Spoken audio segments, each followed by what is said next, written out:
Welcome back to the Early Weigh-In podcast. UFC gave us a week off, but we returned for one of the biggest fights in UFC history. We got UFC 264 on Saturday, headline between the trilogy fight between Dustin Poirier and Conor McGregor. We're also back with a live crowd at the T-Mobile Arena for the first time since UFC 248. As always, do us a favor real quick, hit that thumbs up, sub to the channel if you haven't. Last week's breakdown, approaching 800 views, man. That's a big milestone for us. We really appreciate all the support. Wish we kind of, could have just delivered a little bit better on the betting card we released out. Yeah, it wasn't our best week, but we didn't overextend, and we knew it was a tricky card coming into it. So we ended up only betting 2.5 units. Our first biggest one was on Volkov, who really just got outpointed there. Cyril Gane has really figured things out as far as the stand-up and keeping out of range of his opponent. And he'll definitely give Derek Lewis everything he can ask Absolutely, for. Man. Then the under 2.5 in the Medeiros-Hadzovic fight. Very close to hitting. We only, like we said, only 0.5 units there. We're happy with the play, especially at plus money. And then the Barcelos-Valia fight. So many opportunities for that fight not to go to decision, and it did. Another plus money play that I'm not beating ourselves up over. Like you said, new week, and we do already have two big plays set in. Our first one actually starts with our first fight of the night, where we have Alen Amedovski, who's 8-2, taking on Yaozong, who's 3-2. Adamowski, he's coming to us from Bellator in 2018 and really showed us that he was biting off a little bit too much coming into the UFC. Faced off against Jocko in his first fight, really wasn't competitive at all, and then was giving John Phillips his only win in the UFC to date in under 15 seconds. Now he's got a 2-year layoff, but he's coming in at 32 years old now, and I think that he's got a lot of improvements to do, and coming in off of a huge layoff after 30, that worries me big time. Yeah. Then you look at Yaozong, finally making his way down to middleweight. There's definitely some questions on his end, but a 2.5-year layoff and only being 26, I think there's a whole lot more upside here. And we have seen a couple training videos of him. I know he's getting work at Tiger Muay Thai and training with Jing Liang. So I do think that there's some huge upside here, and we have made a 1.5 unit bet on him. Yeah, man, we kick off a night with a fun fight, and arguably, one of these guys is probably going home with a loss here, especially with the, you look at the people both of these guys have lost to. On the side of Amedovski, you talked about it, Bellator, man, 2 first-round KOs. Coming over the UFC, he had big, huge power in round 1, good little check left hook, he'll swing the right hand, but dude's just not lived up to the hype that, he was sold to us for. Jotko, it was short notice, not really aging well due to Jotko's lack of success, but it's still a pretty tough debut for a guy who, in my opinion, at 5'10", 74 inches, he's pretty close to a welterweight instead of a middleweight. And that John Phillips fight, it should have been was the thank you fight for taking Jotko on short notice. Fight IQ out the window. The blueprint has been laid out to beat John Phillips. I don't know how many times. He decided to strike with him, and he deserved every bit of what he got there. On the side of, Hugh there, he's also winless in the UFC himself, and Cyril Askar and Rashad Coulter aren't two big people that you're proud of losing to. Neither one of them doing much in the UFC. I think probably already parted ways with the UFC there, but first one was short notice up at heavyweight, comes in like 230. He just gets out grappled there, and his cardio looks awful, but I thought he looked much better in the Rashad Coulter fight, other than the striking defense being pretty abysmal. He showed a granite chin. And in all fairness, that was a heavyweight fight as well, because Rashad Coulter came in at 208. You're right, missed weight. He has a good standing guillotine, man. I think he's a much better wrestler than Amedovski. I think the time of Tiger Muay Thai at 26, I think he's a much better striker than Amedovski. I expect the power to carry down the middleweight. Surprised that Hugh is actually the underdog here, in my opinion. I think it's just probably the level of experience that is got people siding with Alen. But yeah, what is it, 1.5 unit play on Hugh so far? And absolutely, man, one of my more confident plays. There are some things that worry me about the Yaozong play. He has a terrible 8th index. I don't know if you noticed it, but he's like 6'3" and has a shorter reach than Paulo Costa, who we make fun of his arms constantly, man. And And also, he doesn't move his head very well. Yeah. That being said, he has a great chin, which he showed in the Couture fight, where he took his best shots over and over again. And at 205, he has the cardio to last 3 rounds, which actually really makes me happy. Mm-hmm. He's got some sneaky athleticism, and I think he's going to have a lot to give Amedovski, who really hasn't seen the 3rd round outside of that Jocko fight, and he showed nothing in that Jocko fight to make me think that the longer the fight goes, the better it is for Amedovski. And then the one thing I want to say about Alen is you see him posting pictures on social media training with Gus and Hamzat and them, but he's in the very back of the picture and stuff. In my opinion, he's probably the Bob dummy for Hamzat, his training middleweight training partner that just gets beat up and thinks he's improving in the process. Man, I think he was the right play on Saturday for the first fight of the night. Couldn't agree more. Moving on to the second fight of the night, we see Zhalgas Zhumagulov, who's 13-5, taking on Jerome Rivera, who's 10-5. Yet another fight here where we probably see the loser get parted ways with there on Saturday. Zhalgas, he earned his spot, repping a couple wins over there in the European scene against some tough competition there. Some of the wins a little bit controversial, but the bottom line is, the guy's competing with some tough competition there. And you look through his social media, he's training out of American Top Team in hopes of getting his first UFC win. On the side of Jerome Rivera, he's kind of in the same boat. He's winless in the UFC. It started off 0-3. But what he does have on his side is the activity, man. This guy's been in the cage a lot. This will make his 5th fight in a calendar year for him. I don't want to say the line is off because I do favor Zhumagulov to probably win here, but I have to say that the line is definitely wide, and I think it's worth a stab in my book. I got a plus 310 ticket. It's now about plus 260, so, much happier with where I got it, and as it's dipping down, I do favor Zhumagulov here, but close fight, man, and both these guys got their backs up against the wall and need to perform well. How do you see it? Yeah, man, I don't love saying it, but both these guys are fighting for their jobs, I think. Very seldom do you see a fighter like Zhumagulov, who's on an L2, come in as a minus 350 favorite. That right there kind of tells you that the line's off a little bit. That being said, Zhumagulov offers a lot of problems for somebody like Jerome Rivera. Zhumagulov is really known for his chain wrestling and following through on his shots. And he really, he's not really great at volume striking. He usually resorts to his 1-2s, but he does average a full significant strike landed per minute than Jerome Rivera, which is where I think a lot of people are thinking that they see Rivera winning this fight is on the feet. And I'm just not convinced on that part either. When you talk about the takedown defense of Rivera, he's one of those guys where he's like 5'10" in a lower weight class. He's gonna give up strength with that size. He's also easy to get on underneath the hips of him. I think that's gonna be where Zhumagulov finds his success, is getting him to the ground. And then on top of that, you talk about somebody in Jerome Rivera who's 26 years old and been KO'd in 2 of his last 3 fights. I mean, that's a tough one to look over. I know that he's fought up at 145. So there's some excuses as to why he lost, but the 40% takedown defense really gives me some worries. And I just can't see Rivera winning this. The only way that I do is by him outlasting Zhumagulov's pressure early, because he did show some success in that Francisco Figueiredo fight towards the end of it.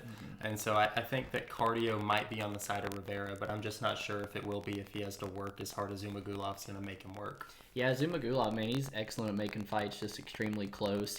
Being so small, he reminds me of someone like John Dodson, who's just hard to get your hands on, real wily, hard to hold down, good at moving in and out of range, and he'll slip that takedown in the last minute of every round to steal it on a lot of judges' scorecards. But he also can get backed up against the fence, being that his size here, and Jerome Rivera's can have a massive size and reach advantage. That's also why I think a lot of people are taking this stab on him, and you almost got to when I saw it at plus 300 when the guy's 6 inches taller, 6 inches in reach.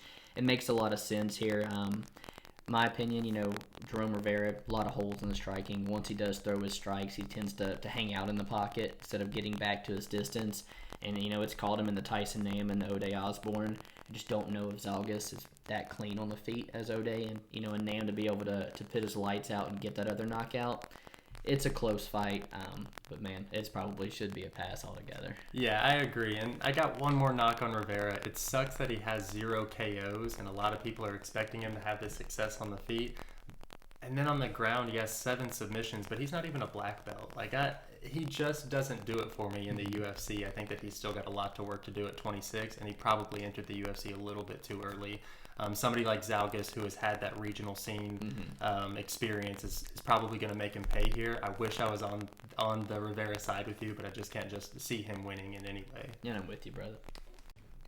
We move on to a middleweight matchup where we see Omari Akhmedov, who's 21-5-1, taking on Brad Tavares, who's 18-6.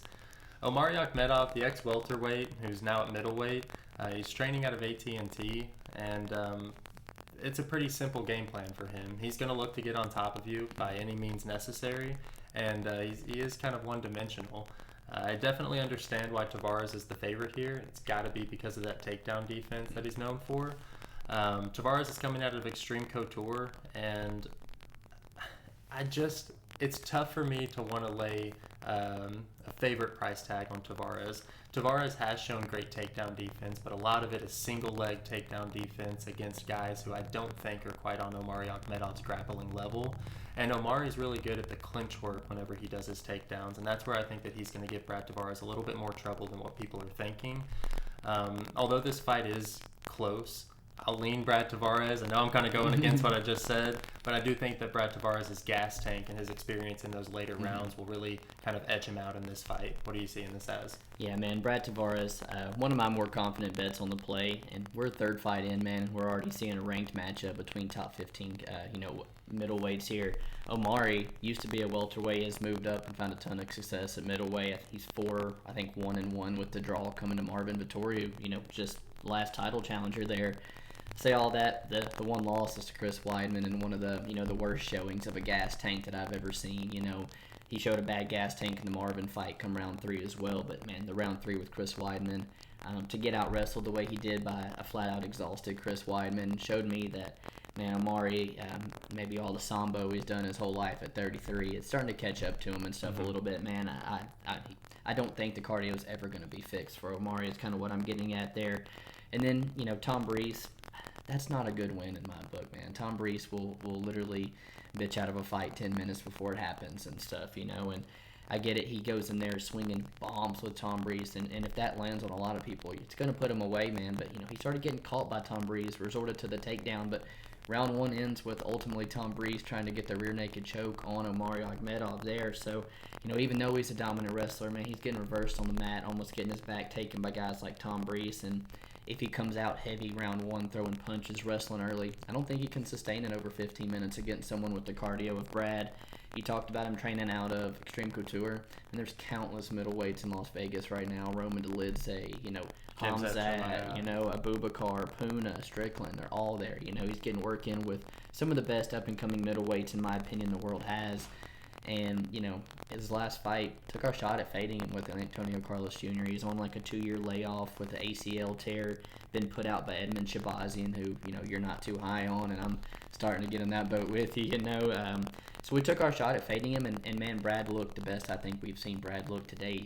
ACJ went 1 for 12 on the takedowns, and he was in deep on some of those, and Brad showed phenomenal takedown defense. The jab was on point, added that calf kick to his game, and man, Brad Tavares for me is one of the most confident plays I have on Saturday, and I think the round 3 prop is also super live. So my favorite way to play this fight is actually, could you guess it, 185ers under 2.5, man. We're getting up into the plus 200s for the under 2.5, and I really think that that's a good play for a couple of reasons. With Omari Akhmedov, I think the finishing upside is early, just like the Tom Breese finish. He needed that second round takedown, or he was probably going to get finished by Tom Breese in that round. He's strong enough when he gets on the ground that I think that he could find a submission on Brad Tavares, where Tavares, like you said, that gas tank, that third round prop, that's where I really like it. So maybe I don't get greedy with the under 2.5 and just play the fight doesn't go the distance, which is still going to be like a plus 150 range. I think that is some really good value on bigger guys. I can't lay off of that. It's great value, especially when you're talking about the middleweight division. I know I talked about the round 3 prop being live. This one for me, it just kind of screams Brad Tavares by decision, defending a bunch of those takedowns, keeping it standing, and outpointing Omari to a decision. In our women's flyweight division, we see the number 4, Jennifer Maia, who's 18-7-1, taking on the number 7, Jessica Ai, who's 15-9. Big fight in the division, man, for between former title challengers. Jennifer Maia trains out of Shootbox Monstro down in Brazil. looking through the social media, it doesn't seem that she gets the work in with a lot of people, but girls seem to make it work. Fought her way up to the belt. Actually won a round against Valentina, which is, not a lot of girls can say that. On the side of Jessica Eye, she kind of gets to work in at a couple different places in Vegas, and looking through her record, whether it's at 135 or when they opened up that flyweight division, she's fought the best the divisions have to offer there. I've been on a lot of underdogs throughout the prelims so far, and I don't want to say I'm on Jessica Eye here, but if the best Jessica Eye shows up, the one that is talking on social media like she's in good shape and stuff, man, I think Jessica Eye is kind of live in this spot. Probably going to be a pass altogether for me, but how do you see this one? Here we go, evil. Here we go. No, as far as being in shape and on social media, I think Jessica has proven she's in shape. You don't pay $10 a month? Oh no, I think it's like $400 a month, man. She's expensive, that's for sure. Jennifer Maia and Jessica Eye, though, it's a solid matchup. Not one that I'm looking forward to from a betting perspective by any means. Jessica Eye, she.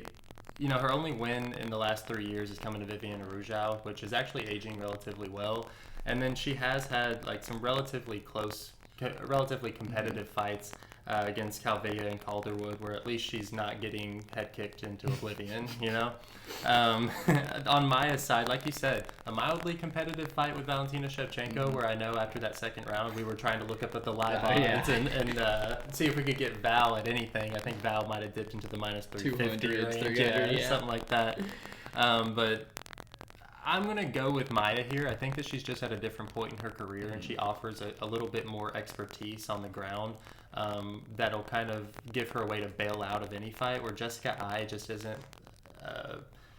she doesn't have an expertise in any field, and I think she's just okay about everywhere. Her stand-up is not impressive to me. Her ground game, although she has been entering some grappling tournaments here recently. Losing them. Yeah, losing them, dude. So she just doesn't offer me much, and at 34 years old, she's definitely going to have to make some improvements to beat somebody like Maia, who is, in my opinion, probably one of your best fighters at 125 now. Yeah, man, I agree with you. Just what makes it tricky for me is Maia's coming off the fight where she lost her opportunity at the belt, and she knows she's got to claw her way back up. I just hope she hasn't lost some of that motivation and stuff. And we'll talk about that again in our co-main event and stuff. Yeah, man, Jennifer Maia, BJJ black belt. She showed her hands were sharp in that JoJo fight. And on the side of Jessica Eye, you're right. She's lost 3 of her last 4, all the grappling bouts, and even the win over Viviane Araujo, she misses weight by 5 pounds in that fight. Karma. Right. Yeah. So in the JoJo fight, man, she goes out there and gives. It's a close one, but she goes out there and gives JoJo the exact fight she wants. She gets in the clinch almost the entire fight, right where JoJo's comfortable. Just bad IQ here, and I feel like it's going to decision. I feel like if you're going to take a stab on either one of the girls, Eye is plus 250 by decision. You'll probably get Jennifer Maia by decision at plus money. Going to be a pass altogether for me, though. Couldn't agree more. We're back up at the middleweight division, where we see Dricus du Plessis, who's 15-2, taking on Trevin Giles, who's 14-2. Du Plessis, he's a South African fighter who's shown us that he has that touch of death, and he's shown that over the course of his regional scene, not just his UFC debut. He's coming out of Team CIT in South Africa, where he's definitely the big dog on campus. Right. And, you take a look at his UFC debut. Just because he got that first round TKO, it doesn't really tell the full story. His body language was awful in that, and I know that me and you had a bet on him, and our smiles were slowly fading as that fight went on. He did end up getting the KO, which is something I liked, but I am kind of fading him in this spot. Trevin Giles, Houston police officer full time, which the majority of the time is almost fadeable just for that, man. I'll be honest, I've gone 0-3 trying to cap Trevin Giles. He just keeps getting the best of me, but I am He's on my him. Roxy. Yes, I am trying to bet him on this side right here. You look down his record, and he's beaten some big guys. I think that Du Plessis here is one of his easier fights to date in the UFC, and I think that if he sticks behind that jab like he did in the Roman fight, he could definitely drag this fight out, and we could see a late finish for Giles here. I'm with you, man. Du Plessis there leading leading the way for a lot of those fighters out of South Africa. You talked about it. He's definitely the big dog on campus there, but when you look at him, dude, great young prospect, super experienced for already 27 years old. Dude is in incredible shape, doesn't have an unhealthy bone in his body. I told you, I told you he was going to pop, after taking that short notice against Marcus. The dude, like I said, he's just in incredible shape, and he's now on a 3-fight winning streak that includes that win over Marcus Perez. He talked about the body language. He was shelling up, anytime Marcus was throwing at him, he looked like the octagon jitters were really getting the best of him that night, and like you said, body language bad. I thought he was slowing down really, really bad. The later that fight was going, I was definitely getting nervous and favoring Perez there, but luckily Perez tries some spinning stuff, gets caught behind the ear, wakes up smiling. He already knew that he messed up there. Du Plessis got nasty calf kicks from on the outside, and sneaky little right hand, but when he throws and blitzes in, his striking defense is not technical. His chin is really up in the air, and with that frame of his and big energy movements, he's been finished in round 3 in both of his losses, cardio becoming a big issue for him. Police officer on Trevin Giles' side, but also, feigning backstage 10 minutes before fighting Kevin Holland, blaming on heart problems and fighting 3 months later. Kind of gives you the same feeling as Tom Breeze. It does, and it's not something I like to back, but, styles make fights, and I do really like Trevin Giles, who's found himself also on a 3-fight winning streak. They're real close.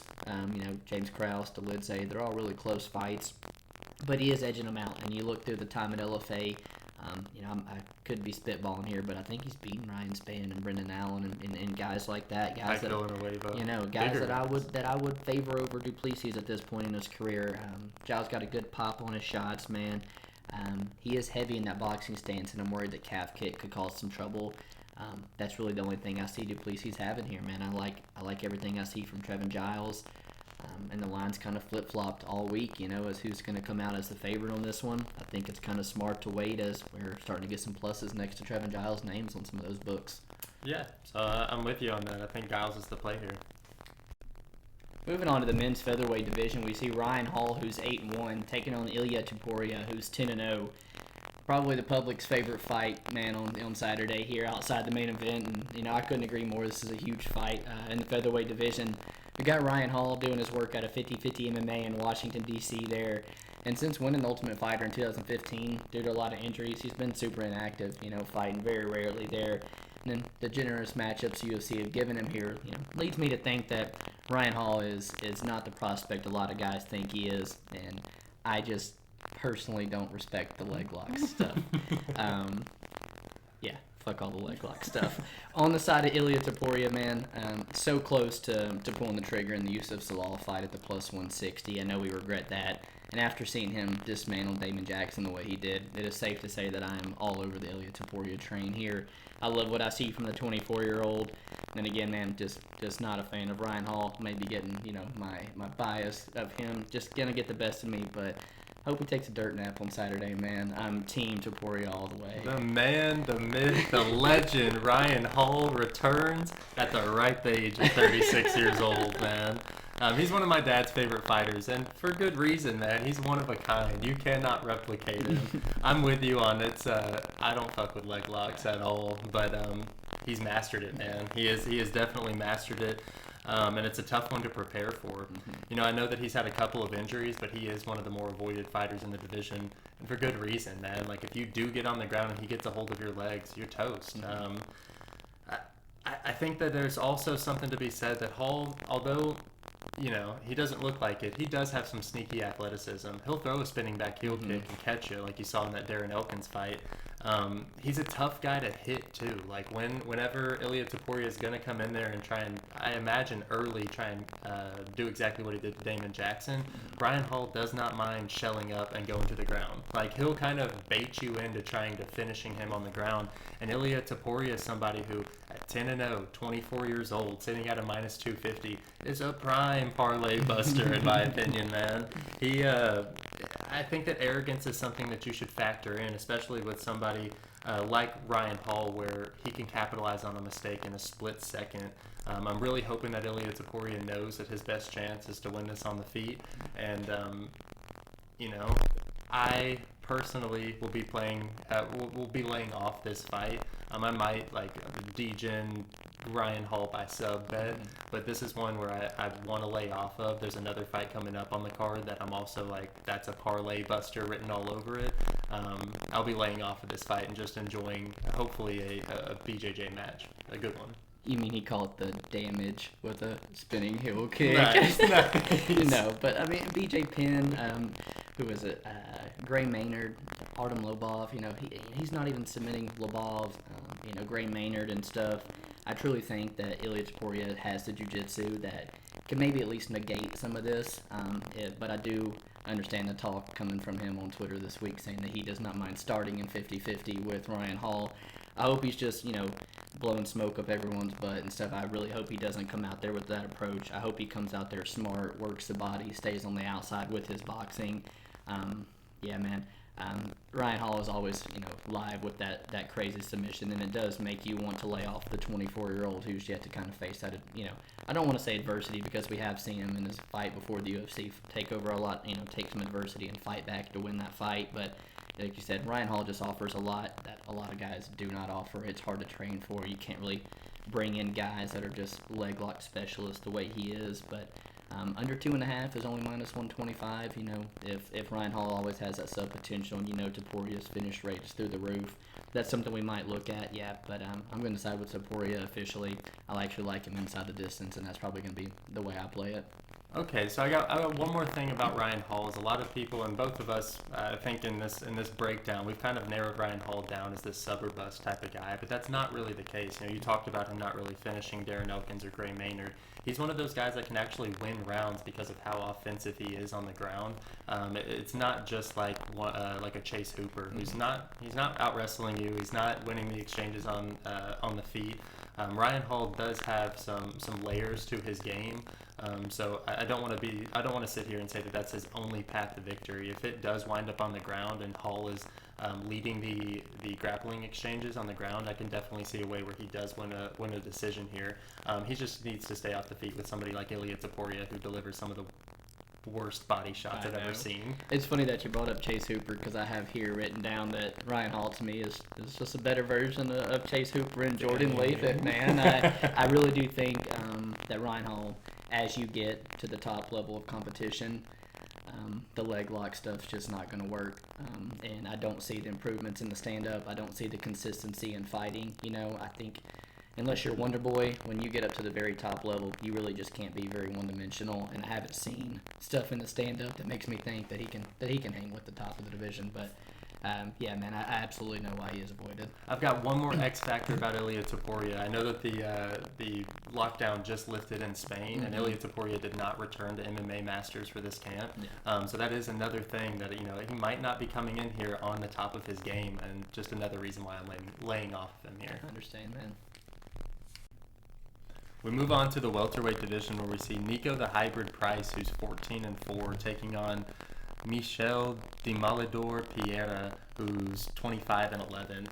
Niko Price, he's 4-4-1 in his last 9, but he's had some tough matchups in there. He's fought guys like Vicente Luque twice and Jeff Neal.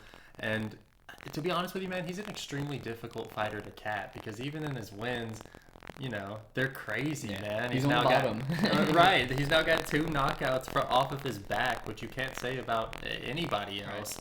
Right. And it also doesn't help that in any of his wins, he really welcomes those wars. Outside of Luque and Jeff Neal, this is probably his toughest matchup to date, which is why you're seeing him at dog odds right here. Michel Pereira, he's spent a lot of his camp here in Las Vegas and training out of the UFC PI. He's known for his showmanship and being a little flashy, but since that Tristan Connolly loss and the screw up with Diego Sanchez, he has kind of toned that down a little bit. You've seen in his last few fights him really evolve as a fighter, which is why I think I will be picking him. He's got some fight-ending intentions whenever he throws his kicks and his punches, and I think that he'll probably catch Price and get it done inside the distance. What do you think? Yeah, man, tough fight for me. And earlier in the week, I kind of was siding with the dog and Niko.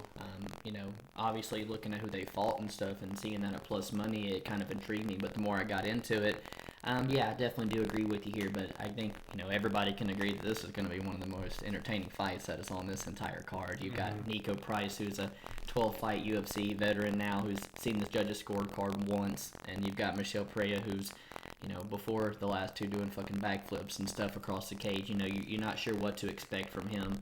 With Niko, trains in South Florida, a little bit out of MMA Masters, some at the Syndicate Boxing. Looking through his Instagram. If he ever wants to take us out to catch a peacock bass, I would love that. That would be awesome. But you're right, can't seem to get any momentum going, and partially it's because of that tough competition he's getting. You mentioned the other two, but, also Al Hassan, before all the rape allegations and stuff that he was having to deal with. Al Hassan was a force there in round one for a long time. He's definitely not getting any 155-pounders in Diego Sanchez, 145-pound Tristan Connolly's, And he's confident in his power. He's dangerous everywhere.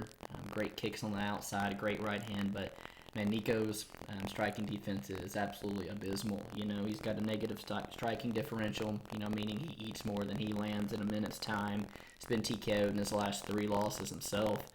On the side of Michel Pereira, he entered in with so much hype, looking at his regional scene and what he was doing, and he lived up to it, man. He got that highlight reel KO against Danny Roberts in the debut, and, I think that kind of went to his head a little bit. He comes out with a 5-minute walkout against Tristan Connolly, man, and like Deontay Wilder, I guess wearing a suit, had no cardio, when he gets into the ring.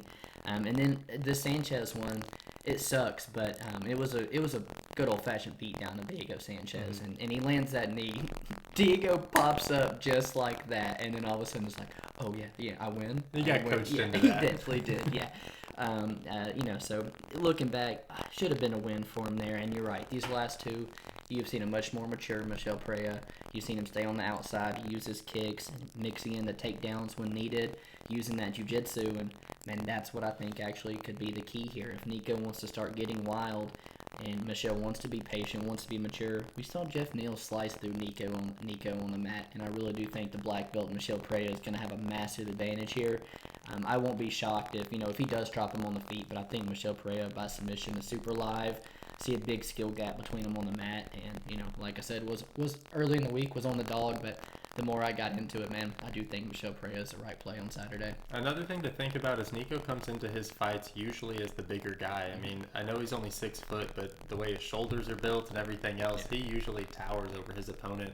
And Michel Pereira is not going to be that guy for him. Yeah, Michel, I mean, he really is one of the biggest guys I've ever seen at 170, and in that Chaos Williams fight, it was apparent. He moves exceptionally well with his athleticism and speed, and I'm with you, man. He's going to catch Price, and I think it's going to be probably a highlight reel knockout. I'm sure he's going to give us a show afterwards, too. Absolutely, man. The prelim main event of the evening is in the welterweight division, where we see Max Griffin, who's 17-8, taking on Carlos Condit, who's 32-13. Max Griffin getting the work done in a couple places in California there, with most notably being Team Alpha Male, Uriah Faber, and those kind of guys. Max Griffin, kind of seems to be in the best form of his career at the point. He's found himself on a 2-fight win streak. And, any other Saturday night and not down in Brazil, he's arguably could be 5-1 in his last 6. But it really is these last 2 where Max seemed to have really hit his stride. And after 7 decisions in a row, we've seen him get 2 wins on the feet. With Carlos Condit, longtime Jackson Wink MMA and Brandon Gibson product out of Albuquerque, New Mexico, and literally one of my all-time favorite fighters. So hard for me to pick against this guy, But after 5 fights losing in a row, I really was shocked that the UFC kept this guy around, at the point of the career he was. But, he's still learning. He's proved that he is still making strides to his game and improving at 37, and he's found himself on a 2-fight win streak as well, where we see these two guys clash. You see Max, man, the money line's climbed to minus 200, and, I got it a little lower, and now minus 200, especially with what I'm seeing online and what I'm about to hear from you, man. I am definitely starting to get a little nervous here, but I'm going to side with Max Griffin. I think he's hit the stride of his career, where Carlos, even though he's won 2 in a row, I still got to say he's on the decline, man. Yeah, if 2 years ago you were to tell me that I would be picking Carlos Condit, I'd laugh at you. I have not been impressed with Carlos Condit until his last 2 fights. Max Griffin is my other parlay buster of the night, man. I think that he is primed for it. He's coming off of 2 TKO wins, and as I said last time when we broke him down, he seems to think that he's patched all those holes in his striking after being forced to train southpaw in 2020 for about 6 months. He says that he's finally figured out angles and timing, and that worries the fuck out of me, man. You know, in reality, we're talking about a 35-year-old Max Griffin who's found this new love for striking, taking on a 37-year-old Carlos Condit, who's a legendary primary striker. And I know a lot of people are giving Max Griffin the credit that, you know, if he can get Carlos Condit down and expose that 39% takedown defense of Carlos Condit, that's where he's going to win the fight. But you look over Max Griffin's record, and yeah, I know that he has kind of gotten the shit into the stick on some of these decisions, but in his 11-fight UFC career, he's only had 1 win where he's landed at least 1 takedown. Even when he does get those takedowns, he's not doing much in them. And from what I've seen on Carlos Condit's side, especially in that Matt Brown fight that he just had, I mean, he's taking Matt Brown down, hitting the switch, showing us that he's not laying on his back anymore. He's not comfortable just laying there. And somebody like Carlos Condit, who brings that awkward timing and the dirty inside elbows and tries to throw you off his game, he's one of those veterans like Andrei Arlovsky who can really make you change up your game plan as soon as you step in there, because he's throwing things that you've never seen before. I think that Carlos Condit is live here as a plus 165 dog, and I will be playing him personally. That's what I'm thinking. Yeah, man, with Max, you know, you talked about it 2 fights ago where he said he finally learned those holes and the angles and stuff that he's patching up. And I think he's proven that. You know, he's went out there and got 2 KOs on the feet, you know, with Brad Homage and then Kanan Song. So, you know, I buy into it, man, as well. I believe it. In the Song Kanong fight, though, man, he came out hot. And, you know, I will be the first to say if he didn't get that KO in round 1, man, you know, even the commentator said it, Max was breathing heavy. He came out hot. And if he comes out and he blows his wad and can't get Carlos out, you know, the veteran and Carlos could pick him apart for the next 2 rounds and, you know, take this on the decision. I really hope Max gets back to the wrestling. I know Carlos took Matt Brown down, but he only had to defend like 2 takedowns for Matt Brown, and you know, everybody was just dogging court for shooting 0 takedowns on Carlos Condit. So it also, to me, you know, we haven't seen him have to defend him. So, you know, I think Max Griffin can get the wrestling going, but it is tricky. And if Carlos Condit gets to the plus 180, plus 190, 200, I probably would have to take a stab myself. Kicking off the main card, we go to the bantamweight division where we see Sugar Sean O'Malley, who's 13-1, taking on UFC newcomer Kris Moutinho, who's 9-4. Mentally undefeated Sean O'Malley returns to the cage and is probably his easiest opponent since his regional scene. O'Malley, he is one of the most exciting fighters in the UFC, and it's extremely difficult for fighters to try and strike with him because, like most high-level strikers, he moves so unpredictably and he's so long and rangy that it's hard not to get stuck with a straight right whenever you're trying to walk him down. And that's something that I think this Kris Moutinho guy is going to do, you know? I mean, I will say after watching tape that I was slightly impressed with the way that he moved in the octagon. But one thing I noted is he's extremely aggressive and looks like he's the perfect opponent that the UFC wants for a highlight reel knockout for Sean O'Malley.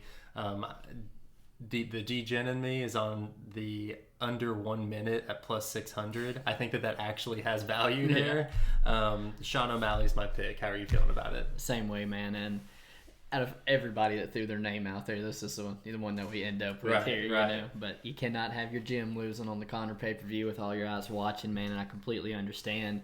O'Malley trains out of the MMA lab in Arizona, man. A really, really good camp. You see Casey Kinney there, Kyler Phillips, phenomenal wrestler, and Bryce Meredith. You see him coached by, you know, Tim Welch and Augusto Mendez, sharpening up the jiu-jitsu, and his striking's already next level, you know, at 26.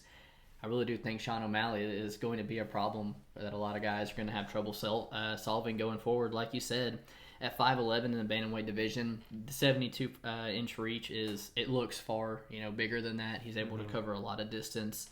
And, you know, minus the leg injury with Cheeto, man, he has really looked unstoppable. Coming off the 2-year layoff, he made Quinones look silly. The uppercut and feint that he, sent before landing the right hand on Eddie Wineland beautiful to watch, and absolute clinic of a striking department, put on against Thomas Almeida, and, flat out toyed with him. And that's why it makes me tricky when picking these over and unders with Sean O'Malley, is because I think they've gifted him an opponent for a KO. I think he wants that highlight reel KO. I can see him dropping him and telling him to get up, so he gets that flashy KO. But I mean, dude, props to Kris. At potential 9-5 record and $10,000. I'm not fighting O'Malley on a week's notice. But he's been finished on the feet twice in his 4 losses, twice by submission in the other 2. And the 2-fight win streak that he finds himself on, he's fighting a guy named Jean who's 3-0. He gets dropped in the first round. Ultimately, the dude just gasses and he comes back for the win. And Andrew Salas, who he beats, in his last one, the dude's 6-6 and on a 4-fight losing streak. These guys are not on Sean O'Malley's level, man, and it's minus 300, but value is value, and I think you should empty the bankroll on Sean O'Malley inside the distance on Saturday, man. I have just a little reserve about Sean O'Malley inside the distance and laying the hammer on it. That's why I'm just a little bit of side money on that plus 600 in 1 minute. But this one should be a highlight reel KO. Next fight on the pay-per-view is in the women's bantamweight division, where we see the number 4, Irene Aldana, who's 12-6, taking on the number 5, Yana Kunitskaya, who's 14-5. I know the winner probably gets Amanda Nunes next here, but I probably honestly would have rather seen Jessica Ai and Jennifer Maia on the main card here, or any other fight, honestly. I think the UFC kind of made a mistake putting this on the Conor pay-per-view, in my opinion. Aldana, she's coming off her first main event loss. It's been about a couple months now. She's looking to get back in there. She trains at a Lobo gym in Mexico. She's got phenomenal boxing there. And on the side of Kunitskaya, I texted you earlier in the week, dude. It is so hard to get through tape study watching this girl. It is like watching paint dry, for real. It's horrible. She's a longtime partner of UFC's light heavyweight Thiago Santos. She lives the fighter's lifestyle all the time.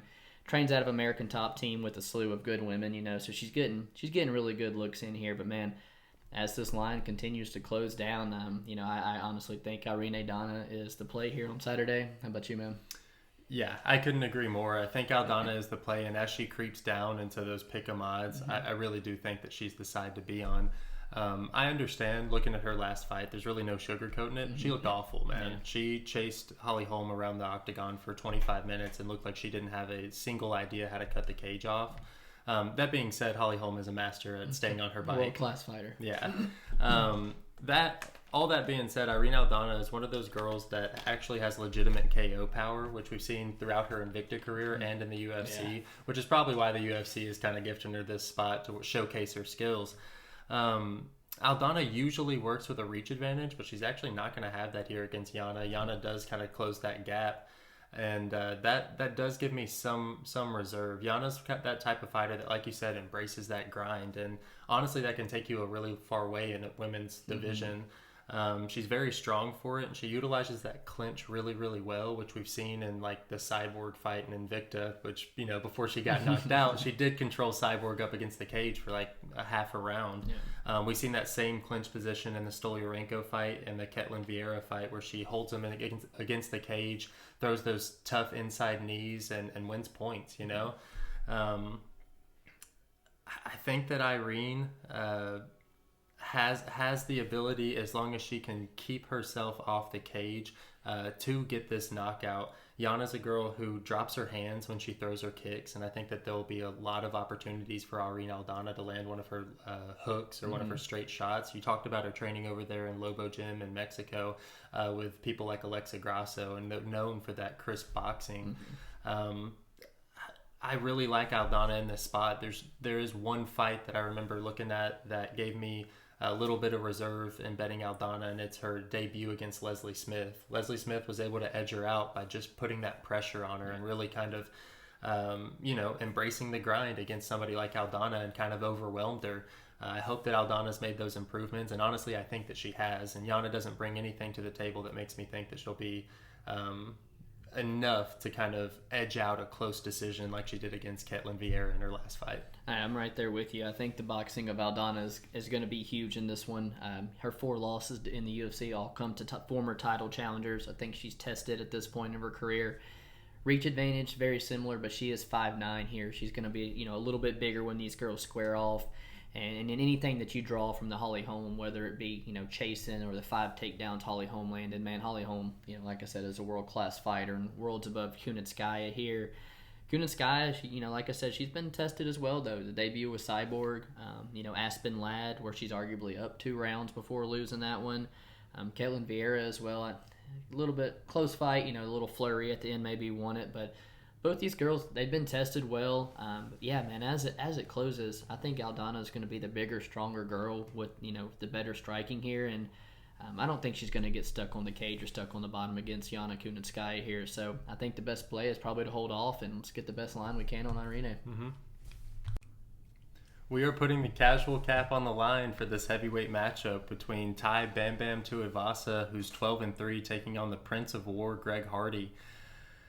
Tuivasa, he's turned his UFC career around in less than 2 rounds with 2 back-to-back first-round KOs.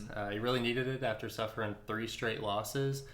He's one of those guys that came into the UFC on the grounds of just being like the big, tough, powerful guy. And I think it can really only get you so far, especially when, he's openly acknowledging that he has holes in his game that he doesn't plan on fixing too much. Like every heavyweight Samoan we've seen, he just doesn't really have that rounded out skill set that's going to get him in trouble when he faces somebody, maybe not like Greg Hardy, but that upper echelon competition like Spivak, who's willing to make adjustments to his game and round it out. Greg Hardy, I'm not the biggest fan of him by any means, but we do enjoy betting on him. I know in the past we have been prone to bet on him. I think that he is one of the most athletic 265ers on this planet, but you cannot ignore his gas tank and you cannot ignore his immaturity out there. He's made some really dumbass mistakes and makes me not want to bet him here, which is why I'm comfortable taking Tuivasa here for the casual cap. Yeah, man, I'm on the side of Greg Hardy here with Tuivasa. He's finally, like you said, maybe starting to try to patch these holes. DC's, talked him into coming to California and working with this wrestling crew in AKA, but he seemed to like it, DC said, but for some reason he's back in Australia here. He's not getting, I guess, he's getting his normal training camp, but maybe not the best looks that he's getting. And in media today, he said something about he's going to be doing his camps at AKA going forward. Could be COVID related, maybe, I'm not really sure. Maybe I have to dig into that, but you could, in my opinion, he maybe not have gotten the training camp he would have at AKA. But Tuivasa, man, absolutely starts the UFC on a storm. He comes in and dusts Rashad Coulter in round 1, bursts out the shoe for a shoey, and 2 more wins later, he's the number 11 heavyweight in the world, main eventing with Junior Dos Santos, and that's where it kind of started, the skid that he was on. Junior Dos Santos put him down in the 2nd round, and when he got on top of him, that's where we really saw the holes Tuivasa had, man. JDS is mounting on him, and he's punching him from the bottom. He looks like a fish out of water with no answers on how to get up. He drops another one to Blagoy, and then in Spivak goes 6 for 8 on the takedowns, and 6 for 8. Ty worked his way back up, but Spivak able to get the takedowns pretty easily, and Ty didn't have much in the gas tank come round 2, and submission came pretty easy. I don't really know. I don't think it was ever released, but I saw him comment on his Instagram when someone asked him. I think he actually got cut after those 3 losses.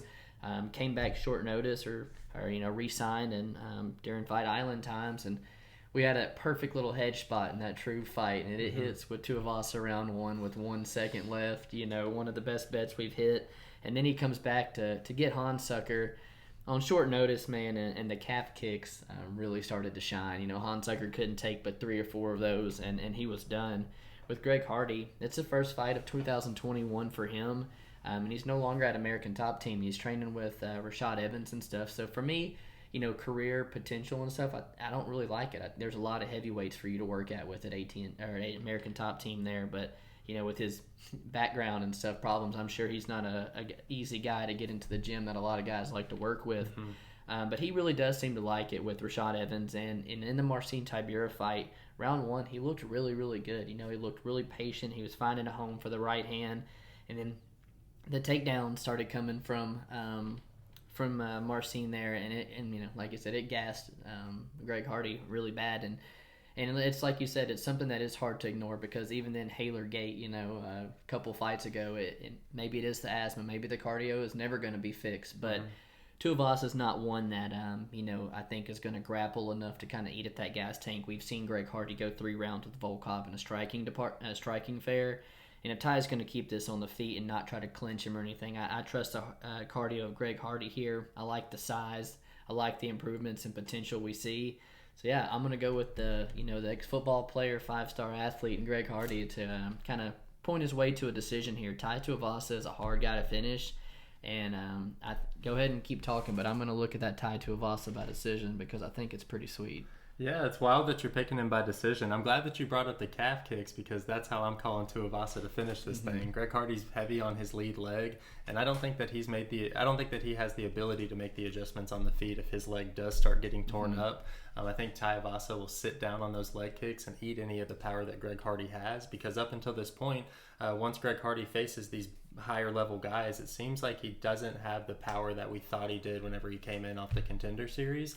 And I don't think that Tuivasa's chin's going anywhere. So I think that he's going to be able to take Greg Hardy's best shot and eventually wear on that lead leg and chop him down like a tree. Yeah, so I'm glad we agree on him, like you said, wearing his best shots and stuff. The plus 375, plus 350 on that Greg Hardy by decision. And I know it's a heavyweight fight, but that's actually the way I'm leaning, man. Cool. In the co-main event of the evening, we see Gilbert Burns, who's 19-4, taking on Stephen Wonderboy Thompson, who's 16-4-1. Gilbert Burns trains out of one of the best MMA gyms in the world right now in Sanford MMA. He's brought in karate world champion and Raymond Daniels to help emulate, and mimic Stephen Wonderboy Thompson throughout training there. This is going to be Gilbert Burns' first fight back since losing, his championship opportunity there to Kamaru Usman, and that kind of makes it tricky when backing him, in my opinion. He's kind of already ran from the lightweight division, found success in the welterweight division, and clawed his way up there to lose the belt. So I wonder if the motivation's still there for the 34-year-old and stuff. On the side with Wonderboy, usually we don't like to see the guys who own their own gym and kind of solely train out of there. But, man, Wonderboy has made it work here. He's one of the only martial artists that we have left that are, tried and true to that one art and, have stuck to it and have really made it work at the highest levels. But, I say all that to say, Wonderboy's not had to defend a single takedown since 2017. And we've seen Gilbert Burns land takedowns in 13 of his 16 fights. So that is something that you have to keep in mind. But Stephen Wonderboy Thompson has shown phenomenal takedown defense throughout his career. And, man, if he can keep the fight on the feet, you're striking with one of the best in the world, man. And we're all over Stephen Wonderboy here, man. Yeah, it's already our biggest bet of the night. We already have 2.5 units risked on him. You're right. It's no secret where Burns wants to get this. He's a 4-time Brazilian Jiu-Jitsu world champion and 4-1 since moving up from lightweight. What I will say that's working in Stephen Thompson's favor is Gilbert Burns isn't usually getting open mat takedowns. A lot of his work comes off of him using the cage to his advantage and getting the takedowns from a double leg or a single leg or a trip that he uses the cage as a third person to help him, or a third structure to help him out. And this is in a bigger octagon, so Stephen Thompson's going to have a lot more room to work with, and I think that it'll be harder for Gilbert Burns to try and catch up to him and wrap him up. Another thing that works against Gilbert Burns is when he's defending strikes, he has a tendency to shell up and then just wait for them to be done striking before he can open up into his combinations or his striking. That's where I think Stephen Thompson, I could see a classic over-the-shoulder head kick after finishing his combinations and ducking over to the side where Gilbert Burns doesn't see it at all. He'll think he's done with the combination, he'll drop his hands, and he's going to get smacked in the face with that foot. Stephen Thompson, yeah, he's 38 years old, but I truly don't think that we've seen a better version of Stephen Thompson. He's looked great. And, you look at his last 3 losses, and I kind of have a bone to pick with every single one of them, The Anthony Pettis loss, we actually got to see that in person, and it was fluky, man. I mean, Stephen Thompson should have won that fight. He came in as like a minus 300, and rightfully so.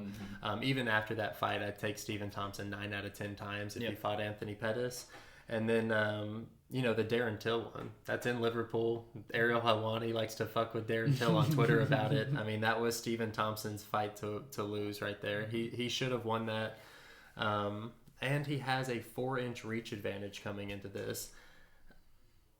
I think that he's got all the tools to do it, and we love betting Wonder Boy. Yeah. Shit, I got a shirt on right now. He's one of my dad's favorite fighters. I think that this is a place that I'm really excited that we can bet somebody that we like, and we actually think he has a good shot at winning. Yeah, man, and I want to skip over to the side of Gilbert Burns here and really just break down this guy's run up to Kamaru Usman, and he starts his first welterweight fight against Alexei Kunchenko, who's on a 3-fight losing streak over in PFL now. Mm-hmm. You look at who that guy's beaten in the UFC, Yushin Okami and Thiago Alves. I don't know how much he was warranting of the 20-0 record he had before fighting Gilbert Burns. Gunnar Nelson, man, unheard of since losing to Gilbert Burns. We haven't really heard nothing of Gunnar Nelson. Damian Maia probably just fought his last fight, under the UFC's banner, and if you ask me, the absolute perfect matchup for Gilbert Burns because he can negate the jiu-jitsu, and he's way better than Maia on the feet. And who's not beating Tyron Woodley? Jake Paul's probably going to beat Tyron Woodley here in a couple months. Gilbert Burns, like I said, when he got up to Kamaru Usman, we bet the under in that fight. Doesn't go the distance. Didn't we? I believe we did, but Kamaru inside the distance or something. We really thought that Kamaru was going to have a big edge over Gilbert Burns, and it showed. I think it was under 4.5 or something like crazy. that. And then you move on to the side of Wonder Boy, and I really want to make a shot for this guy to be the next in line for the title shot. You look at the top 5 welterweights, not a single one of them have beaten another top 5 welterweight other than Wonder Boy, who's beaten Vicente Luque and Jorge Masvidal. So if Wonder Boy gets through Gilbert Burns, I know everybody, including myself, really wants to see Colby and Usman too, but damn, Stephen Wonder Boy Thompson's really making a case for himself at 38 years old that he deserves another shot. I think he's, like you said, man, I could absolutely see the classic over-the-shoulder kick coming. Gilbert is super hittable, and if this is on the feet, man, like he's stuck striking with the best, I think Stephen Wonder Boy is going to be able to just keep on the outside, use his blitzes and stab him with that right hand, man. Wonder Boy's the play on Saturday. Mm-hmm. We move on to the main event of the evening where we see the Diamond Dustin Poirier taking on Conor the McGregor. This is a trilogy fight 7 years in the making, and we finally get to see it. Dustin Poirier is coming off of the win. He looked good, man. Yeah. He looked good, and we've seen it from the shift in odds. Conor closed as the 3-1 favorite in their last fight, and now we see Dustin Poirier as the favorite. It's a tough pill to swallow as hardcore Conor fans. It is. I will say one thing. Conor McGregor won that first round pretty soundly. Mm-hmm. And I think as long as he makes some adjustments with those calf kicks, this could be an entirely different fight. I know one thing's for certain. Dustin Poirier's chin will be tested in those opening rounds. And I think that that's obviously where Conor McGregor has his best opportunity to win the fight. Poirier, he's got to come into this matchup knowing that he has to avoid the early onslaught of Conor McGregor. Just like in their second fight, he came in, shot for the takedown like a dusty bitch, and was able to grind Conor McGregor out for the first half of that round and draw some of that power out of him. I think that his best shot is to try and drag the fight out, where Conor McGregor, he needs to avoid doing those energy draining shots with the spinning back kicks and stuff. I know it's flashy, and I know he would love a finish like that. But as a fan, stick to more feints and be a little bit more patient. Don't overextend. Hopefully you've managed to fix the check right hook that Dustin landed on you over and over and over again.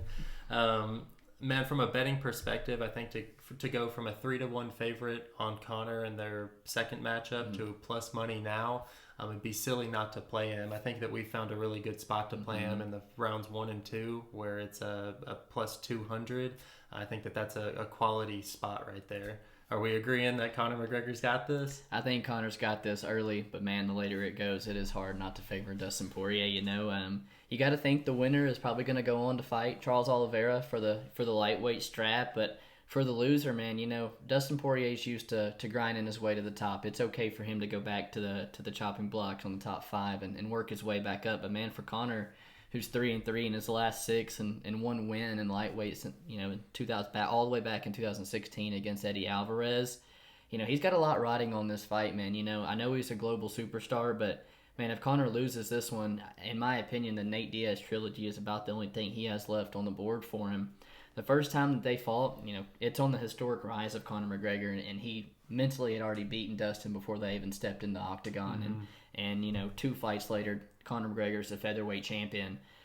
It's actually that fight, that losing to Conor, that you see Dustin make the move up to 155, where he probably should have been all the time. You hear the Chael Sonnen story where he thought he was a damn welterweight when he walked into American Top Team.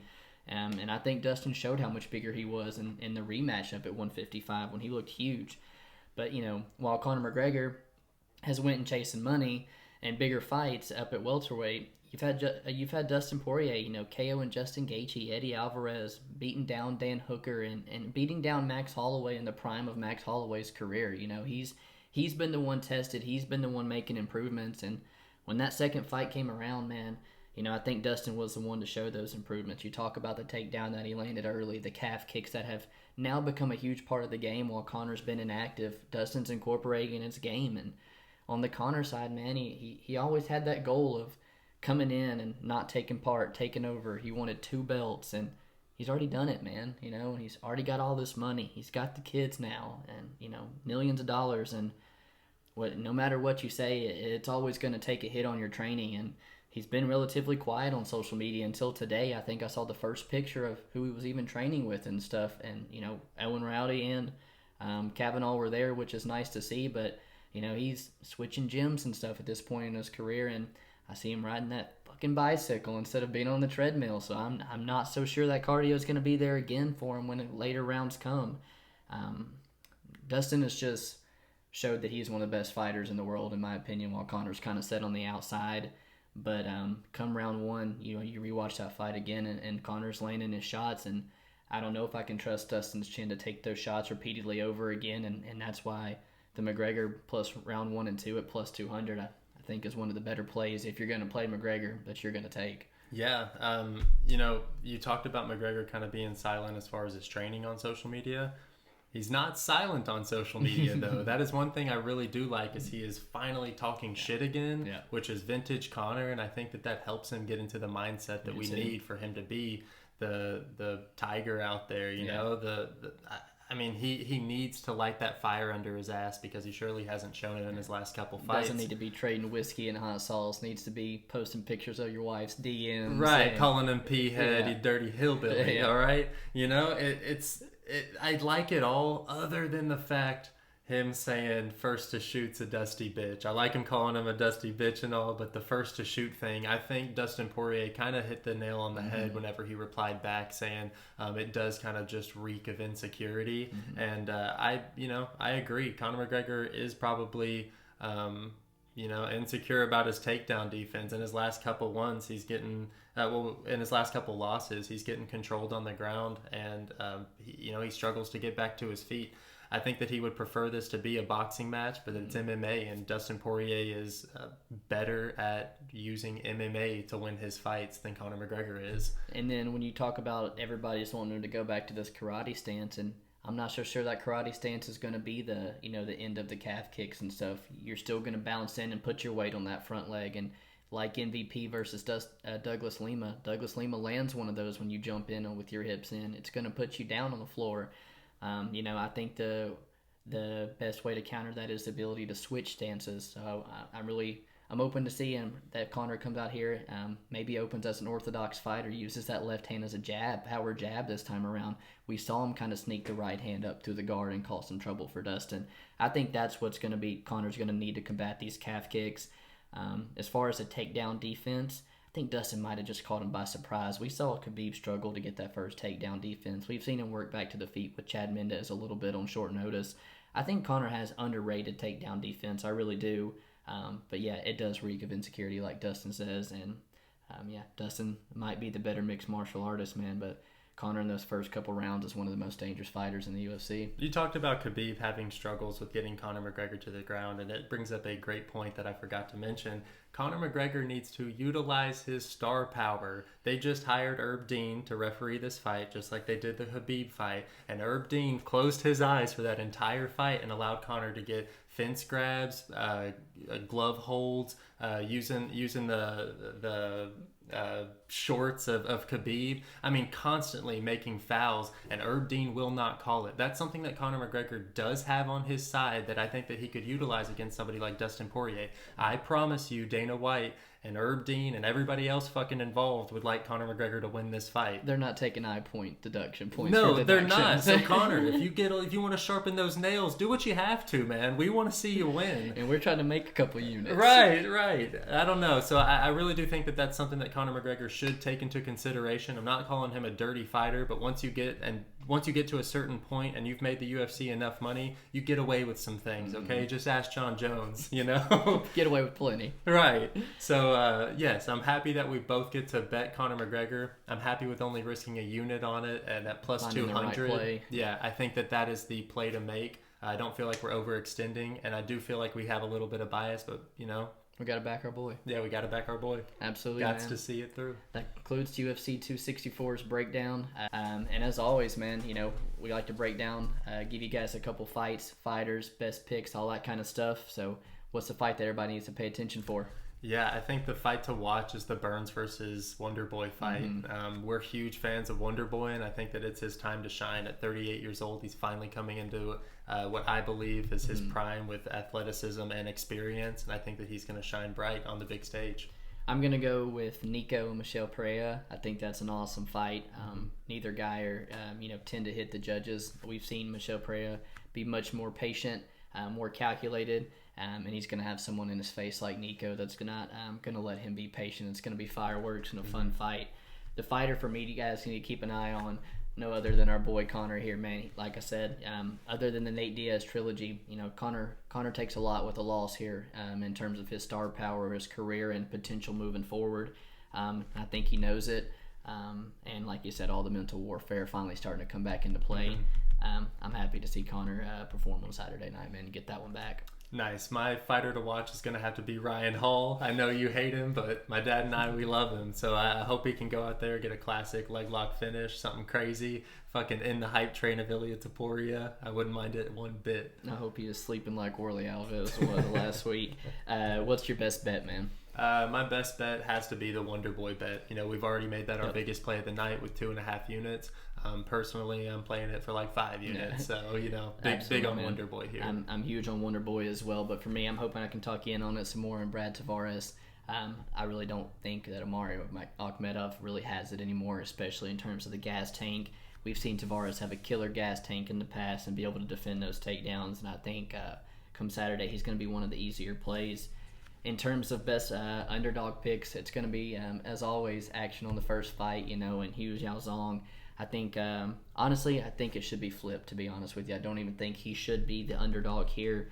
Dropping down to middleweight, I expect him to be on that layoff at Tiger Muay Thai in excellent shape. I favor him on the feet. I favor him in the wrestling department. And like I said, surprised he's a dog, but I'm happy to make a couple units there. Who's the best underdog for you? My best underdog is going to be Carlos Condit, man. I think that he offers a lot of problems, and he might be getting overlooked here. I know he's 37 years old, but he's fighting a 35-year-old who's also had ups and downs in his career. And as far as I'm concerned, Carlos Condit has looked great in his last few fights, and against harder competition than Max Griffin's last two. I think that Carlos Condit could really get it done and kind of turn back the clock a little bit. Yeah, I was a lot on Max Griffin earlier in the week and hearing a lot of people talk and getting into it myself. You know, if it is a striking battle, Condit's one of the better strikers that the UFC has seen and knows how to point people to a decision here recently, man. So I don't hate it, and as that gets closer to plus 200, it could be a shot I look at taking myself. Appreciate you guys tuning in. Let us know in the comments below who you guys have in the main event between Conor and Dustin. Love to hear your opinion. Appreciate you guys tuning in. Peace.